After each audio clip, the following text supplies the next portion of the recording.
Welcome back to Online Darts, everyone. We're down at the Super Series before I go to Poland, so if this doesn't come out until after Poland, everyone knows why. Matt, first of all, it's been a while since we've caught up. How's things?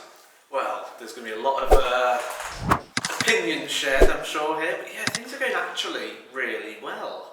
Certainly with my own stuff that I'm doing, I'm really enjoying it. So I started doing a little bit of TikTok now as well as the YouTube, and playing a little bit more, you know, with the announcement of the World Masters coming back, which I'm sure will be on the agenda moving forward. Certainly sparked some interest for me because it's an event I've not played in before, and I've got 3 qualification tickets to be in it. So hopefully that means I can get eliminated and come back into it again. But it's going to be a big opportunity to play in a very historic event. So I've been actually trying to do some things. I've lost a stone, I'm working at the gym, you know, the injury's still there. So if I can build some more muscle around the area and I can work on those things, and it's working straight away. I've been able to drop the flight size from the standards down to the kites, which is what I used to use. Ideally I'd like to get back down to the slims again, so and I don't think I'm too far away from that, and the performances are very encouraging. I dare say I'm not far away from winning something. Well, we'll stay on you as we're talking about it. Return to action. Look, at one point you didn't know if you'd play properly again, so this must be a relief and like a second chance all at the same time. Well, when I came out of Iceland, what was it, April I think I went to Iceland. I mean, I tried to pull out of that event midway through, and they said, look Matt, just have 5 minutes, don't make a hasty decision. And they said, you're in the tournament, you're going to qualify through the group. And I'm like, look, I can't even feel a dart in my hand. It was that bad. I spoke to a couple of friends who work very much in health and nutrition, and also within the sort of fitness industry. And I was like, right, I've tried all these different things. I'm trying to offset the surgery until next year. And I'm like, what can I do? And they gave me a training plan, they gave me an eating plan, things to help remove the inflammation. Changing the diet as such, and it's working, it really is. So it's exciting for me because actually I went over to Switzerland, played the whole weekend, and the Sunday was the better day, where normally Sundays are write-off after I play on a Saturday, and I ended up playing 2 days back to back, and I got back and went, right, I'm going to go to the England Open, it's only a week away, and I feel like I can do it again. And I was practicing again by Tuesday, and I'm like, okay, this is good, and there wasn't any pain there, and I went on and I played 2 days at the England Open, 2 quarterfinals there, and I came away frustrated because I actually came away feeling I should have won it. And that, to me, is a feeling I haven't had for a long time, and it's exciting.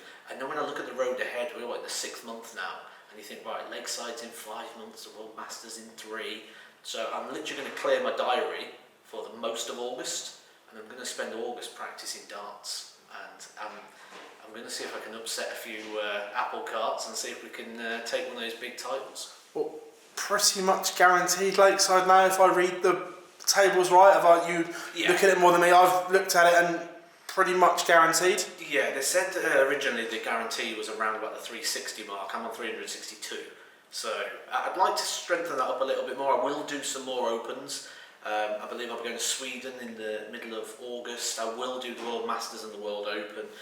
Italy is on the agenda as well, and then anything else that sort of slots into the calendar, because obviously for me, darts is secondary now. It's not my primary source of income anymore, so it comes second to media commitments and work, and I'm working with more broadcasters all the time, so that sort of goes on the back burner a little bit, but I'm practicing, and that is something that I'm able to do now, where before I wasn't able to have that sort of time and the effort to be able to do so, and I put that all down to the gym and the sort of plan, and it really helps me with what I do in regards to a punditry and a media role, to have this sort of, have it almost get taken away or have it go wrong, and then to work at it a different way. So it gives me an even deeper understanding of darts and performance.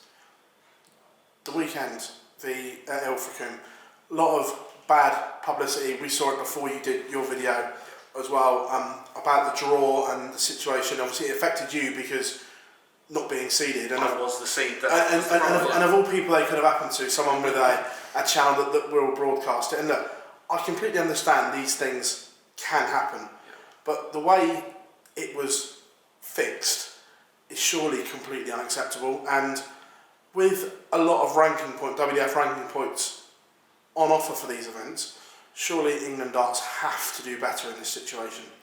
I find that it's our home nations that are getting it wrong. I went to Scotland, they got it wrong. I went to England, they got it wrong. I go over to Serbia, I go to Iceland, I go to the Faroe Islands. These are meant to be low-performing nations. They get it right. And I don't see why our home nations, with the experience level they've got, I think there's maybe too many chefs, too many voices, too many people with an opinion at that table. Too many egos? Possibly. And I think sometimes, and this is where maybe with investment or with time, the WDF should have a representative at every single event, so that that representative has final say before the home nation. Because ultimately, it's the WDF that get the flack for this. And I saw the comments on my video I put out about how that event and the draw and the mistakes that was made. And people go, oh, the WDF's just another BDO. And it's like, well, the WDF weren't running this event. It was a different organisation. And then I thought, well, if you're going to get the flag for it, you need to stand up. Protect yourself. Yes. And ultimately, they will get the flag for it because they're the body that are going to award the ranking points, and they're the body that are going to use the results of that to arrange their major tournaments. So with that, I'd like to see a representative at every single event who has final say on everything, who goes, these are the seeds. Because it's not the first time I've seen seeding get wrong. So these are the seeds, this is how you do it, and do the draw with them. Where a lot of the time, we've got to remember, most of these organisations are run by volunteers. Volunteers who have probably never ran anything on a world or global scale like they're being asked to do. And sometimes these events have 600-700 people in, Dutch Open, thousands of people in. So that representative should be on site and make those calls and make those decisions. And if that happened, I think we'd get a more professional tour, and the events would be run more professional and better. And those sort of questions and queries that come up, there's someone on site, there's a person to go and deal with that. So that would be my thing from spending some time this year on the WDF. I think that's lacking, a bit of representation. World Masters returned, as you said. I think there are good and bad points around it. I think we'll do the good first. The good bit is the tournament returns. New city going to the country going to Hungary with it. So that's the plus point that the WDF have delivered the World Masters in 2024. The longest running major tournament in darts. And as soon as I saw that, and I thought, am I ever going to get a chance to play the Masters again? I've never done it before because I went directly to the PDC. And I've spent all my time in the PDC. So I've never had the opportunity to play the Masters before.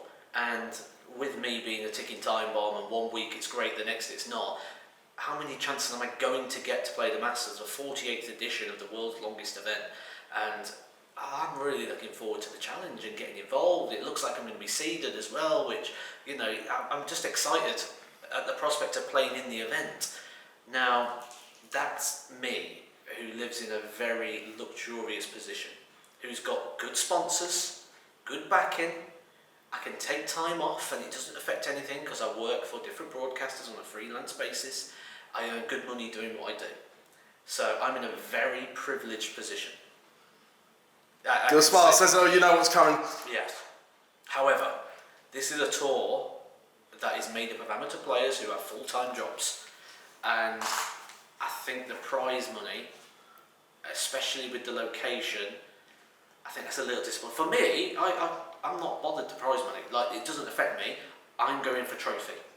And I'm going for points. And I'm going for the event. I'm going to try and be the world master.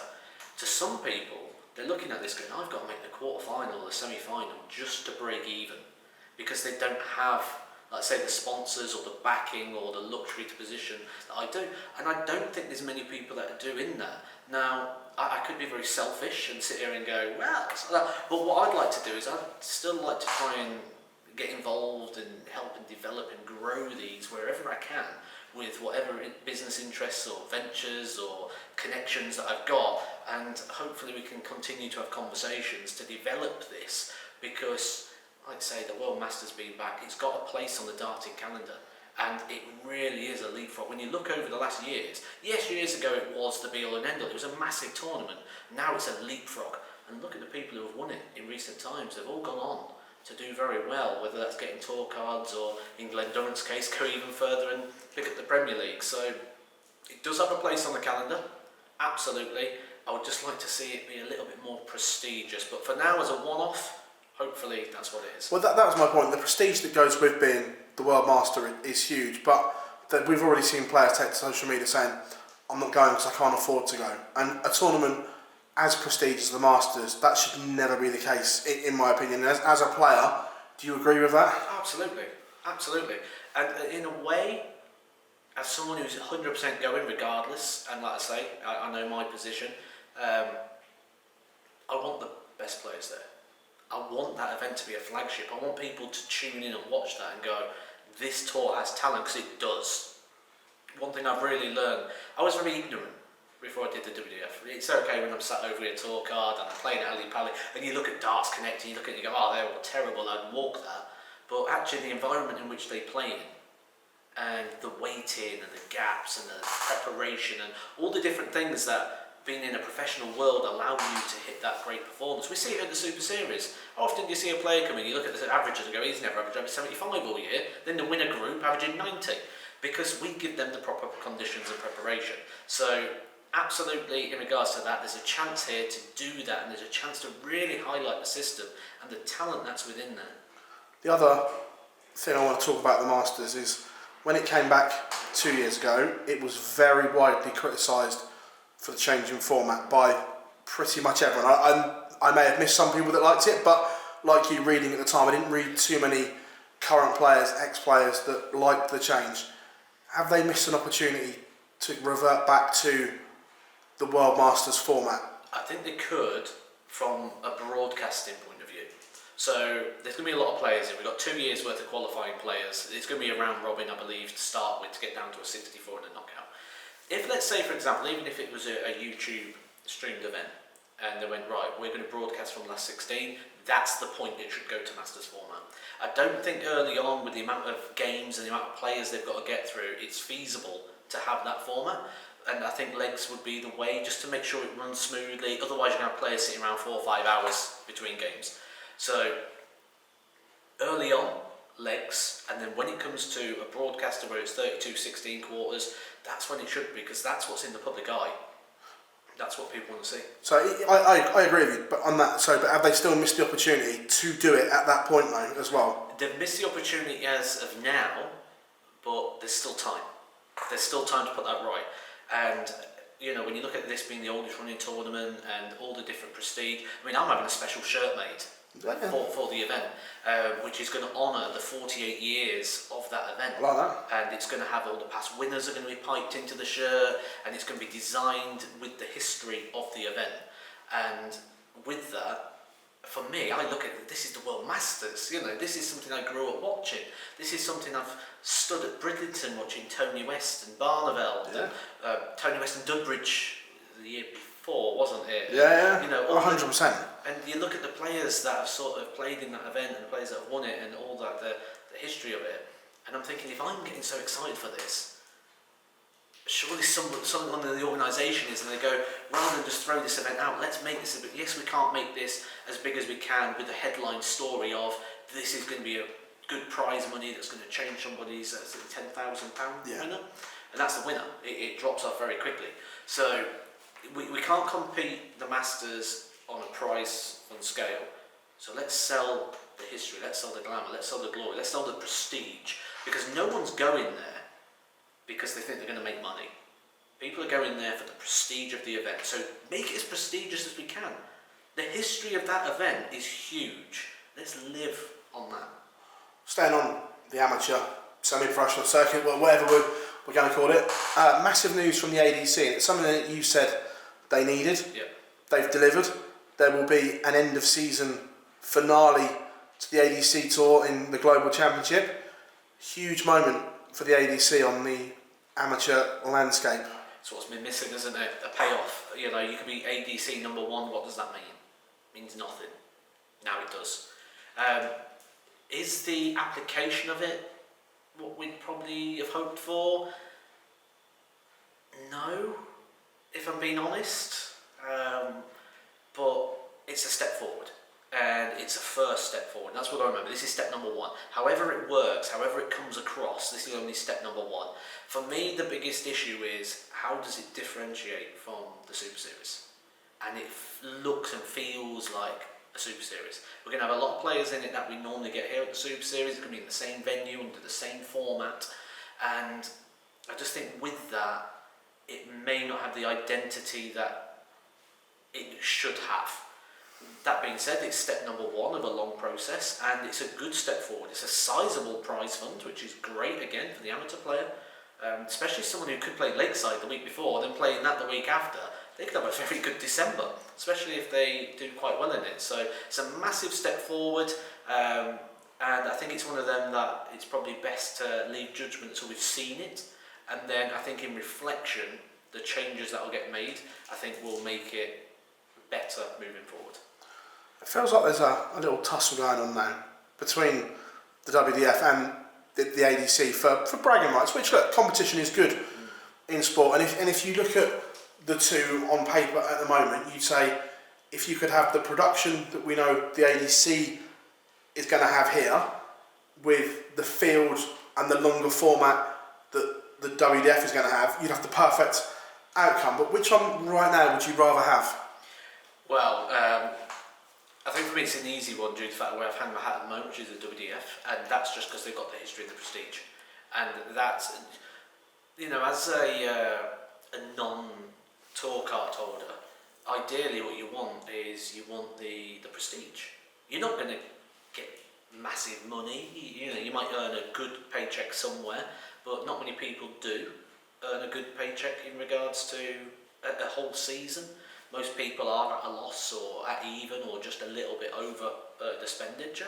So you go, right, I want prestige, and at the moment that is the WDF. They've got the history, they've got the longevity, they've got all that sort of over the years with Lakeside and the World Masters. But it's very much the Burger King McDonald's, isn't it, where you like the Burger King burger but the chips aren't good, so you want the McDonald's chips with the Burger King burger, and that's the perfect combination. And the only way to do that is by buying the two meals. You have a lot of waste, and that's what we've got at the minute. I feel we've got a lot of waste where there's a lot of things happening, and there's a lot of sort of events, and there's a lot of people getting involved with things where you're just thinking, this feels like wasted time and energy in terms of what we're doing, and we could easily guide this in a different direction. Do you think, well, within the next 10 years, say, that we'll find a place in the darting landscape where the PDC, the WDF and the ADC can all work together for the good of darts? I hope so. I didn't say hope, I said can you see? No. The reason being is different focuses. So the PDC's goal is to promote professional events. They are a privately run promotionary body that exists to promote and run events, ultimately for profit, which isn't a naughty word. It's not. So many times you see people go, oh, the PDC only care about making money. Well, that's the reason they exist. The PDC aren't there to solve world hunger. The PDC are there to make money from promoting darts events. That's their job. The WDF want to be sort of a governing body. They want to be a darts for all sort of aspect. The ADC want to focus purely on like the amateur player, and at the moment aren't interested in generating a path, or don't publicly look interested in generating a pathway to the professional game. It's about being a competitive, ambitious amateur. So they've all got different reasons as to why they exist. I'd like to see it where all roads lead to the PDC, and the PDC is the sort of world hub of the elite players. But then does the PDC primary function to promote events? Does that then get watered down in regards to what they can do? Because let's say the WDF, for example, have a year's tour where everyone's in and paying their money to the WDF, and then they give a player to the PDC at the end of the year. How does that benefit the PDC just by taking that player? Yes, they get a stronger tour as such, which is great for us as fans, but as a business sense, they'd be better charging that player to get a Q score. From a business sense, I agree, but surely their system also needs a thriving amateur game to bring the next generation through, and if the amateur game isn't thriving, you're not going to be getting the best players coming through. Correct, but the other thing we've got to remember is they've also developed those secondary tours. So they've got the development tour, which is producing talent year after year, and a heavy investment into that, and also the challenge tour. If you look at some of the challenge tour players, some of the players at the top of the challenge tours, they traditionally don't go to the WDF or the ADC events because they want to be involved within that PDC system. So I think the PDC's counter argument is we've already got that base covered, and if they're really ambitious, they'd do the challenge tour and that anyway. So as much as a fan I think it's great, on a business side I just don't see how it could possibly happen. No, it's an interesting one. Look, we'd love it all to be perfect timing, but I'm with you. I don't see it either. No, I can't. Again, I said it earlier, too many egos involved on all sides of it. Oh yeah, because this would be run how the PDC want it run, and you would do what they want. It's our way, or we don't get involved as such. And they'd work with them and they'd try and help and do other things, but ultimately you're fitting in within their system, they're not fitting with yours. Yeah, 100%. And with that, do people want to change their organisation to basically a filter to the PDC? I would. Absolutely, I'd be having those conversations now if I was the head of either of those organisations, to create pathways and opportunities for players within my system to move on to those stages. Look how popular the ADC was. The second, it had that pathway to the Super Series. People want opportunity, they want pathways. That's what any player wants, because ultimately we're not travelling the world and spending all this money because we all think we're going to make a profit. We want the pathways, the opportunities to have those moments and to have that platform, to have that moment on a big stage. Last time we spoke was literally as the Adam Smith-Neil moment, whatever you want to call it, the broken, that footage was leaked. We're now, 3-4 months on, and we've heard nothing. And that's not the only one. There's obviously lots of cases outstanding. I saw the Jack Main case, for instance, that he was found guilty, but he's openly said on his social media that he's appealed.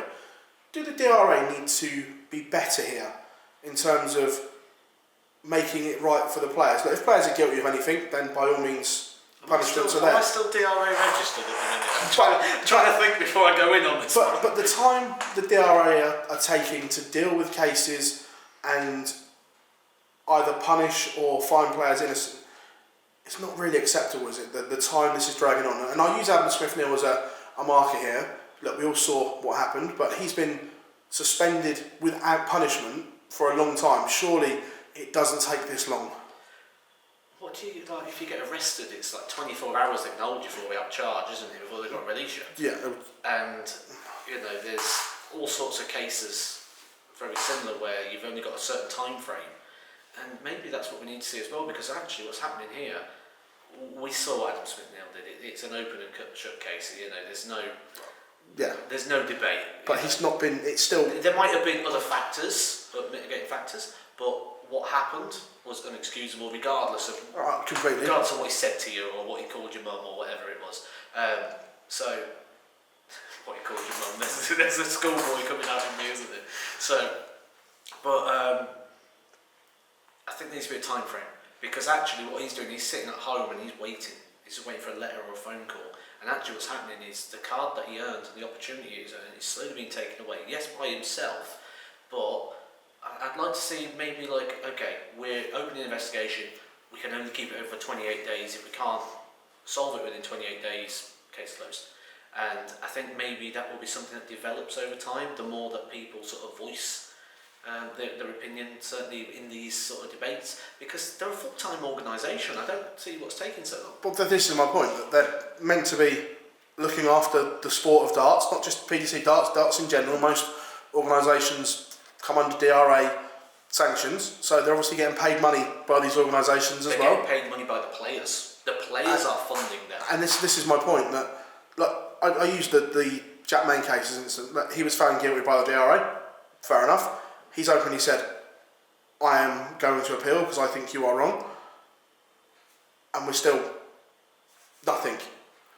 Yeah. It just feels wrong for the players. Whether they're innocent or guilty, either don't get them done punished, or they're innocent and they can come back playing. It just feels wrong for the players at the moment. Yeah, it's a tricky one, because obviously we don't know the ins and outs of the individual cases. Yeah, I'm just using time frames as... Yeah, definitely. So it is tricky, but I get that it shouldn't drag on this long. It really shouldn't. I mean, if I had a letter through my post saying you've been investigated for this or this is an issue, I'd want it dealt with straight away. Especially the second they put that in the public eye, you best be right that you're putting the right information out there, because as soon as you put that, you know it sticks. Whether you're innocent or you're guilty, there'll be people that treat you guilty just because that post or the way the headlines are written. So you've got to be very careful with that. So I do hope they was right in what they said. Well, you'll know better from here. I'm guessing that from the moment Matthew Edgar receives your DRA letter for whatever you're alleged to have done, I'm guessing you've got a time scale that you have to reply to the charge. I've never been DRA'd before. No, I'm not having that. No, I've never actually been DRA'd. Fair enough. I think I've come very close at times. I've stood right close to the wire, but I've always been very careful in the way I word things or the way I do things to make sure that I don't fall foul of the rules. Yes, I might push a boundary from time to time, but I push it within the rules where, okay, it becomes opinion rather than it becoming a fact that you've done this wrong, and it's like, well, is it wrong? Like, how is that wrong? So, where sometimes you can clearly see that there's a factual answer or factual evidence, but yeah, I've never dropped the wrong side of that. Just picking this back up because we hit the time on the recording for the first one. I had to pay my fine to the DRA. Yeah, that's quick send it across. Look, the Premier League is now done and dusted, and we have the youngest winner of a PDC major ever. Luke Littler just keeps on delivering and setting boundaries we didn't think a young man could set. It's a remarkable story that shows no sign of ending at the moment. It doesn't, and this might sound controversial, but was it a bad thing that Luke Littler won it? No. Because ultimately, people want to follow the journey of the story. People got really invested in how far can this young man go, and he's won the Premier League at the O2 with a 9 darter, beating the world number 1 and the world champion. Do we still have that same level of interest when it comes around to Players Championship 13 and Luke Littler's playing again? No. People, I'm not bothered about that. He's just won the Premier League. So I'm not, where when he won a Players Championship at the start of the year, bang, story.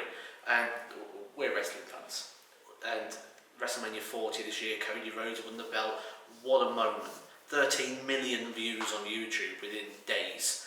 Massive moment. Roman's lost the belt. But actually, when Cody returned the first WrestleMania at 38 2 years ago, if he won the belt within a short period of time, would we have been invested in that story that would have been so big? So I feel we've had the payoff and we've had that big moment with Luke Littler. And I hope I'm wrong, but I think the big boom that we got at the start of the year may just be slightly affected because he's too good.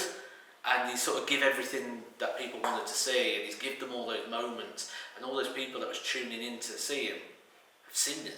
So hopefully they want to come back and they want to keep seeing the story and seeing where it develops. But I just have that little reservation. Certainly among the hardcore audience, because I'm on my socials, I like seeing things. There's a lot of people. I mean, I'm certainly not one of these, absolutely not. But there's a lot of people that are going, I'm fed up of seeing him. Fed up of seeing him on everything, and I get that sort of turn, which is great, divide opinion, it's fantastic, that's what you want to do.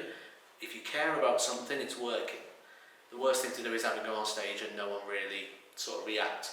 But I just have those slight reservations that maybe it's all happened and we was watching a story and we've got the finishing chapter a bit too early because it's too good. I was going to say, when does it just become, though, like you say, that other bodies are interested in the story, the front pages and entertainment sites and publications?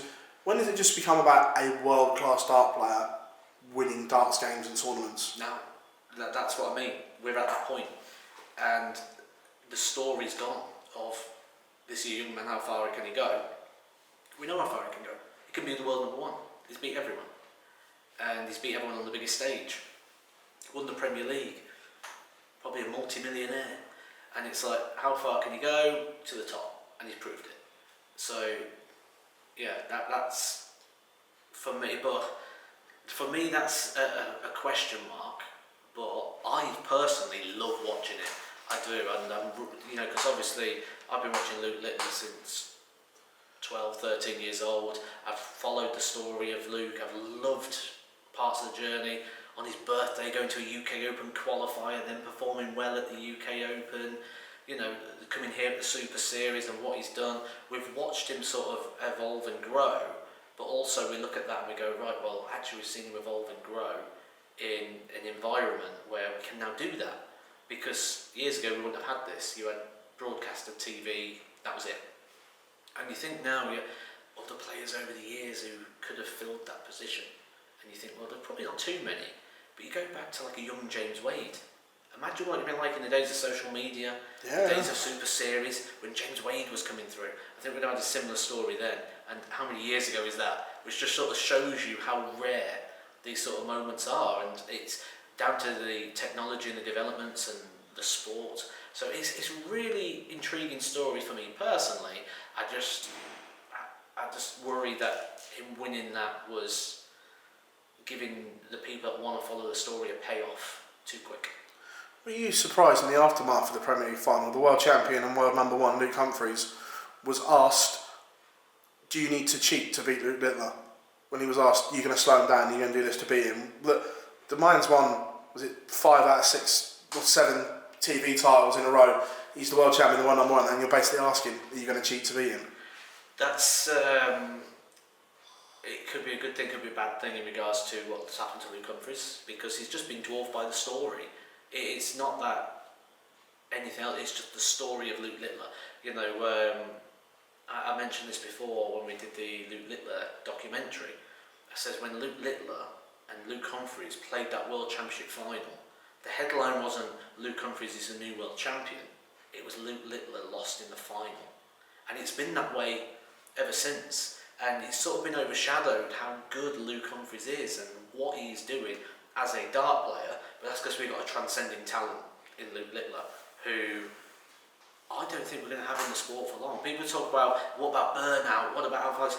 I don't think he plays darts in his 30s. I think he gets in, gets out, makes his money, sets his family up and goes. Yeah, and the thing is, I see him being like a Freddie Flintoff, where he's sat on one of these sports quizzes, and he's a team captain on there.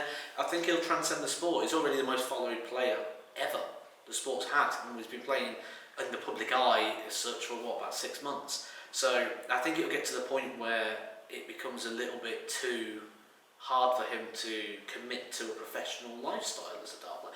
And does he ever not play darts? I don't think he never plays darts because of, but I think we end up seeing a different side of darts. He'll move darts into a different area. Maybe we'll get Bullseye back on the telly. That'd be good, wouldn't it? But yeah, I think we see darts go more, or he goes more into that, maybe into some form of like show around darts that he hosts or is involved in some way. But I don't think he'll be playing 40s, 50s like a lot of people do. On the Premier League, do you think we see a format change next year, or do you think this is here again next year? I'm going to do my Matt Porter impression now, where he says the Premier League evolves and changes all the time. And I think it's at the point now where it needs to evolve and change. I think this year the Premier League was very good.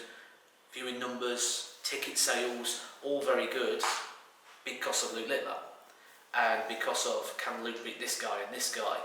The issue now is we've seen all those games. The only game that stands out for me now is Luke Littler, Gary Anderson. Hopefully we get in the match play. But if we look at like that's the format. I think it's run its course. I think now we see an extension potentially of the Premier League, where we go to 12, 16 sort of players. I've always talked about an A and a B week sort of format, so players play every fortnight rather than every week, and then the top 4 from each pool play another league. So I think we're going to get to that point. I don't think it's ever happened before, as much as people always say we want promotion, relegation, or 2 different leagues and all these things. I don't think it's ever happened on the basis that we never really had enough players to make it feasible without going, he'll finish bottom, he'll get relegated, and it just become a little bit too predictable. Where now with the talent that's available for selection, I think there's a little bit of room for manoeuvre to extend the field again. I'll talk Michael Van Gogh with you, because you're someone that has evolved to doing some coaching and some technical stuff for your own throw and others. we've seen Michael openly speak about he's working with stuff from Vincent. I know you've looked at it as well. Is the Michael Van Gerwen throw in a lot of trouble at the moment? It's changed, it's evolved, it's changed. How much of that is enforced? Because he spoke out at the start of the year about having an issue with the shoulder and things, and then he goes, oh, it's fine again. Well, I can tell you as someone who's struggled with injury, even if you're not fine, you say you are, because you're talking to your competitors, people who see weakness, people who see opportunity. It changes how you feel when you go up against someone you know is not right. Makes you a bit more confident. You wait for a mistake rather than get drawn into, wow, I'm getting hammered here. It's like, oh, don't worry, they'll make a mistake sometime soon because issues. So are those issues there? Because if they are, what you do is you end up getting a little bit anticipated. Certainly with me, who's got an issue with my throwing arm, you end up throwing softer. And what you'll tend to do, certainly with the shoulder problem, is instead of throwing out to the board, you'll start looping the dart a little bit. And with the angle of Van Gerwen's darts at the moment pointing down, that's naturally going to bring the shoulder into it as well. So I do think Van Gerwen's throws a lot less projected and a little bit more lofty, which means the dart's going to spend a little bit longer in the air. You've also got that chance of it coming down, which is where he's starting to drop the darts low as well. So yeah, there's a couple of concerns there. I do think he'll get them right. He's certainly got the budget to get the right people involved to get things sorted. And sometimes you can't do it yourself. I'm working with people myself now as well, because yes, I've got a degree and I've got sports science and all these things, but I can't see what I'm doing. And you know, people who are a doctor or a surgeon don't do surgery on themselves just because they know how to do it. They go to a different surgeon to get their surgery. And it's the same thing with this. It's not something you can go, right, I'm going to video myself, come back and analyse it, then go back and do it. So you need somebody who is there watching, feeding back all the time and putting those changes into place, because that's relayed information and you can't do that in this sort of atmosphere to get that development. So absolutely, if he's got the right people in, great, I think he'll be back. How long does this process take to change these faults in a throwing action? Well, to make long-term standing changes where it becomes you, we're talking 6 weeks of building blocks to make a change of habit. So 6 weeks, which we've got the summer coming up. Perfect time. We've got that sort of 6-week block. I dare say you'd see changes come through very quickly with someone like Michael, because he's got a lot of the fundamentals there. With my previous job and working in sports coaching, a lot of the time it was so easy when I'd get an academy sort of child, someone who's playing football in an academy, because they've got balance, agility, coordination. They've got all those key skills. I can transfer that to any sport I want because I've just got to teach them sport specific. And that's why you tend to find that someone who's really good at football can play basketball, can play these, because they've got all those core skills, and then you're just putting in a different shaped ball, and you go, right, these are the core skills you need for this sport. But if you've got those personal skills like he already has, it should be easy to make that adaptation. Another big thing that's come up in the world of darts at the moment is obviously the transgender argument, where we've seen Dieter pull out and refuse to play Noel in the you've seen that one, yeah. in the WDF circuit in Denmark. Obviously, we've got the Women's World Matchplay on the horizon as well. Do you think the governing bodies will look at the rules, or do you think the rules are here to stay and it's either you accept them or you don't play? Yeah, it's a tricky one because it's well beyond my knowledge, that, and I don't have a clue, to be honest. It's something I've probably been a bit ignorant to, if I'm being brutally honest, in the fact that it's something I've not really researched too much, and with that you've just got to try and follow the guidance that is put into place. Are the people who are putting this guidance into place like me, where they sit there and go, I don't know? I think that's what we've got at the minute, where people don't know how to address it and people are waiting for someone else to take the lead on the topic. And that's certainly where I am. I'm on that ship as well. I don't know enough in regards to that topic. One thing I do know is it's been going on for a little while now, and it's sort of really coming to the forefront where I think decisions need to be made, because at the moment players are making the decisions, We've seen people pull out of the World Cup team in Holland.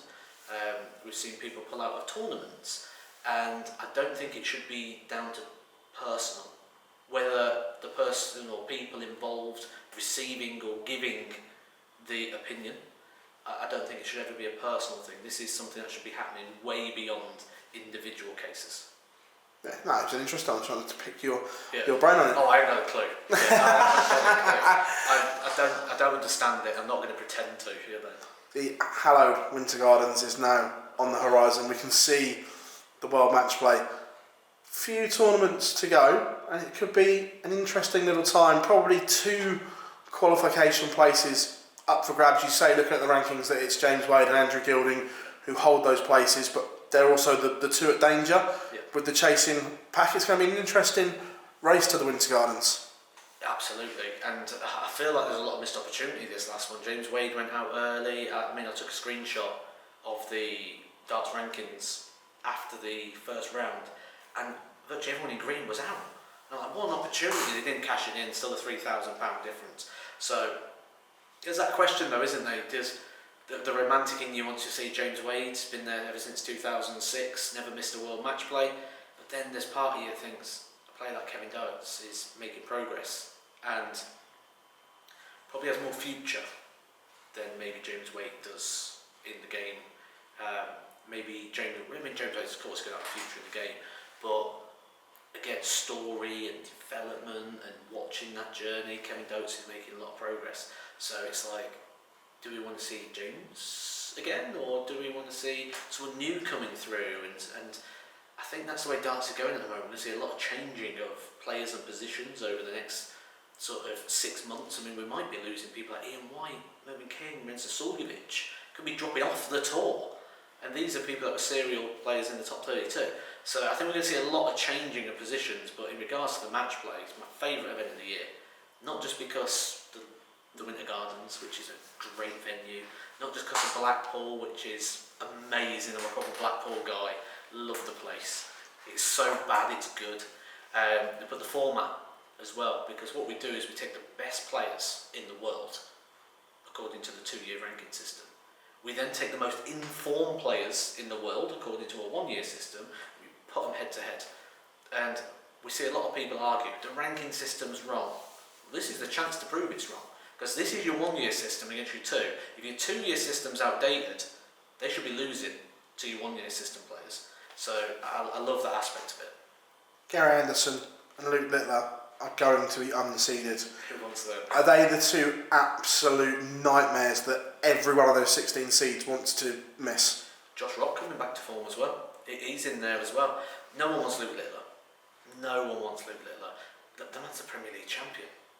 Wouldn't you ever get the Premier League champion on the other side? But this is what we're talking about when we say about the depth of darts now, which a different conversation, because you must see it. Because darts has never been so good. The standard's higher than ever. No, it's not. The standard's not higher than ever. The depth is better. I don't think the game's is in as good a place as it was in 16, 17 and 18. No, absolutely not. The standard at the top is lower, but the depth. But the floor has come up, and that's the difference. The other thing with that, though, is... See, I've diverted completely here. I don't think it's even better. I think it's more exposed. Because I think back, and I'm thinking... When people go, the Pro Tour wasn't so good in 2013-14, I'm thinking back and thinking, well, Roland Sholton, Ronnie Baxter... We only look back at these players now because we know how it's developed and gone for them in this day. And we've got things like Darknet where we can track every number going and things like that. You tell me they weren't hitting 90 averages back, Yeah. When you look at the people that was coming through and you look at all the sort of... I don't think darts is better, I think it's more exposed. And it's like, when people are getting call-ups off the Challenge Tour, and when you look at the Challenge Tour, it's not that the Challenge Tour is so much better than it used to be. Again, it's more exposed because what we do with the Super Series, and people are more aware of more names, that it becomes more familiar. Because it becomes more familiar, I don't see many stats at the moment. I'm a stats man. I don't see many numbers that convince me that darts is better than it was years ago, standard-wise. But I do see that more people can beat more people. But again, does that come down to, when used to debut in a World Championship. That was probably your first game on stage. Now you might have played 7 European tours beforehand. So does that just come down to familiarity rather than it actually be better? So yeah, I question anybody to I want to see raw data. I want to see stats I'm with you. that show it's better. Because at the moment, I study it all the time. I really do look at numbers, and I don't see where that argument is validated at the minute. I can't remember what the original question was now, but Darts in America. Also, we're doing this off of the back of what we've just seen at Madison Square Garden with the US Darts Masters and the North American Championship. Darts it feels like for the first time in a long, long time, steel tip darts has really made a splash in North America. I'm not going to say it's cracked it, but it feels like there is now a toe in, and the North Americans are buying into darts as well. A toe in, exactly that. But also what we say at the start of this, opportunity pathways. It's what players want. It's the reason I jump on a plane and travel over. I'm not making anything. It's probably costing me money. I want opportunity and I want a pathway.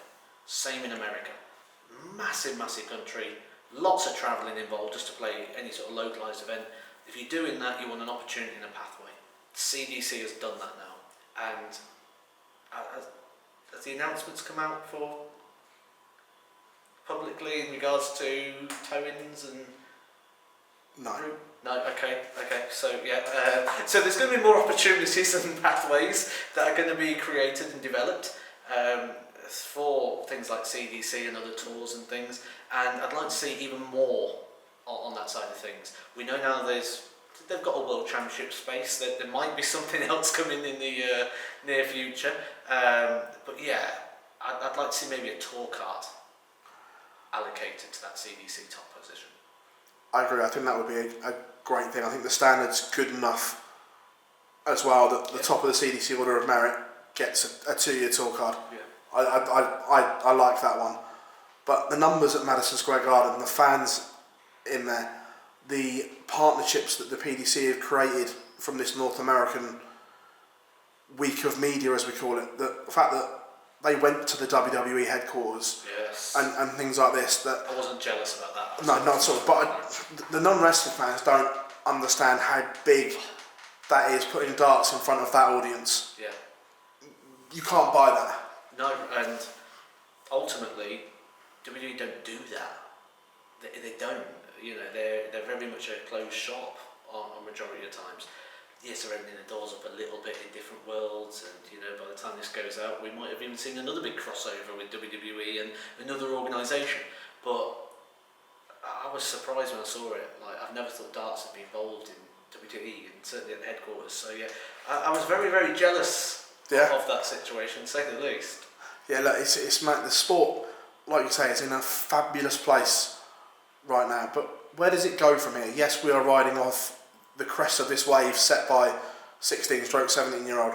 But where do we go now? I know you said last time we spoke it was about keeping those new fans and engaging them.